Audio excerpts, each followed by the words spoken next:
Ang totoong matalino, hindi nagsasalita ng walang alam. Nahiya naman ako doon sa nagsabi na, yan ba ang klaseng Vice President meron tayo? Walang alam sa Pax Silica? Hindi man lang nag-comment? Anong gusto nyo? Mag-comment si Vice President Inday Sara na wala siyang alam sa pinasukan ni Bongbong Marcos? Sino ba ang pumirma dyan? Sino ba ang nakisali dyan? In the guise of what? Trabaho? You think sa dinami-dami ng mga kumpanya sa Pilipinas na ang may-ari ay ibang lahi, naging maunlad ba ang buhay ng mga kapwa natin Pilipino? Nagbigay ba sila ng napakalaking sahod na ngayon wala na sanang naghihirap sa Pilipinas? You think ipaprioritize talaga ng Amerika ang kapakanan ng mga Pilipino? If they really want quality labor, doon na sila sa Amerika. Sa mga factory nila, napakalaki ng sahod. Hindi nga nag-o-overtime ang mga tao doon eh. Kasi nga, ayaw nila na magtrabaho. Yung mga Pilipino, kapag talagang hindi napigilan itong Pax Silica, dyan sa Pilipinas, iisipin na lang ng mga Pilipino, tulad ng mga post online na, maganda yan kasi trabaho yan. Hindi nyo man lang naisip, yes, nakakakain kayo ngayon, pero bukas, meron pa kaya kayong makain? Meron pa kaya kayong mainom? Meron pa kaya kayong bahay matirahan? Kung nag-landslide na lahat sa Pilipinas? Di ba may recent post? Ano nangyari sa isang lugar sa Mindanao? Nakalbo na, bukid nila.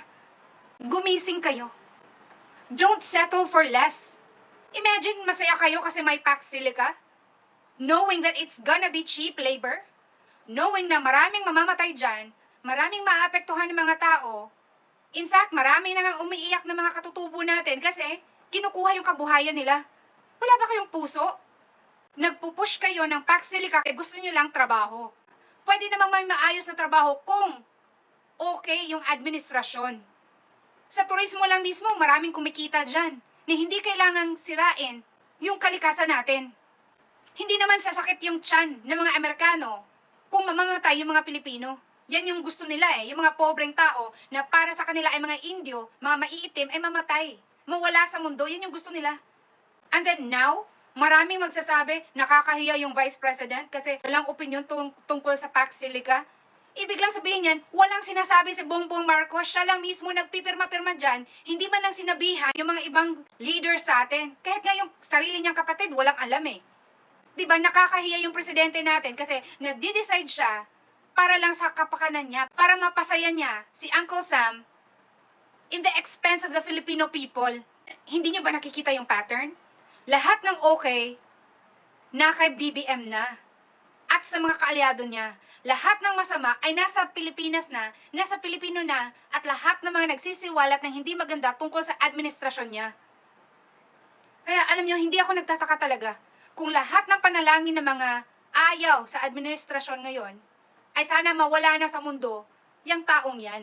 Kasi, imagine nyo, 2022, 2026, ang laki na ng pinsala ng administrasyon niya sa Pilipinas.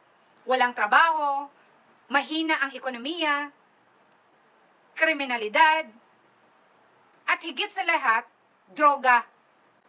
Kaya huwag kayong umarte-arte na walang alam ang Vice President, okay? It is wise for someone not to say anything kung hindi niya alam kung ano talaga ang totoong pinasukan ni BBM. Baka nakakalimutan nyo, Vice President siya. Kung ano ang sasabihin niya, yan yung makikita hindi lang sa bansa natin, pati na sa ibang bansa. And pasalamat nga si BBM kasi hindi nag-comment si Vice President. Kasi hindi siya nagmumukhang TANGA sa sariling bansa natin at sa mga Pilipino. Hindi tulad ng BBM nyo na ba. At kung ano pang sinasabi niya na hindi natin maintindihan, pati pa yung tunet-tuneladang pansit dinamay. Sana proud na kayo, okay? Proud.